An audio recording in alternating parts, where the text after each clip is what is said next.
Assalamualaikum warahmatullahi wabarakatuh. Perkenalkan, nama saya Quratul Aini Mahmud Aliasa dari kelas 12 RPL 2 absen 14. Video ini saya tunjukkan untuk memenuhi nilai tugas bahasa Indonesia tentang meresensi buku fiksi. Buku yang saya resensi berjudul KKN di Desa Penari, yang merupakan buku fiksi karangan Simleman yang diterbitkan oleh PT Bukunik Kreatif Cipta pada tahun 2019, yang diterbitkan di Ciganjur, Jakarta, dengan tebal 253 halaman. Siapa yang tidak kenal Simleman, seorang pengarang novel KKN di Desa Penari yang tidak ingin memberitahu identitasnya. Selama berada di desa tempat KKN, Ayu dan kawan-kawan diterima oleh Pak Prabu, yang merupakan teman dari Mas Ilham, kakak laki-laki Ayu. Mulanya, Pak Prabu menolak keras adanya KKN di desanya, tanpa menyebut alasannya. Cerita horor KKN di Desa Penari punya tokoh sentral sebagai jin, yaitu bernama Badarawuhi. Konon merupakan penari yang menampakkan diri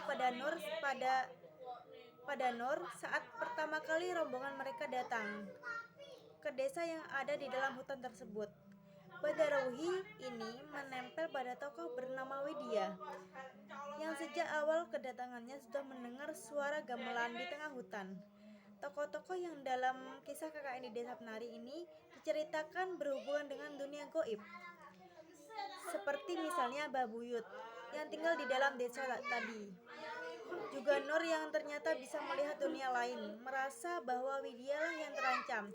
Tapi tunggu dulu, selain creepy, cerita panjang ini juga penuh intrik dan plot twist, persis kayak perjalanan hidupmu.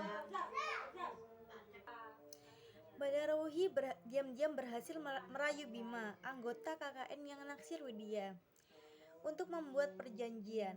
Si penari cantik yang diyakini Bima sebagai manusia bukan jin, memberikan mustika gelang sakti miliknya kepada Bima, dan Bima harus menyerahkannya pada Widya jika memang ingin membuat Widya jatuh cinta padanya. Sialnya, Badarawuhi juga merayu Ayu, anggota KKN yang naksir Bima. Pada Ayu, jin ini memberi selendang sakti, yang dalam kisah disebutkan tidak akan mampu membuat lelaki manapun menolak setiap wanita yang menggunakannya. Hasilnya, Bima dan Ayu melakukan perbuatan yang melanggar batas berupa hubungan badan di tempat yang dianggap keramat oleh warga. Cerita diakhiri dengan tragis, dengan keadaan mengenaskan. Bima dan Ayu keduanya meninggal beberapa bulan kemudian.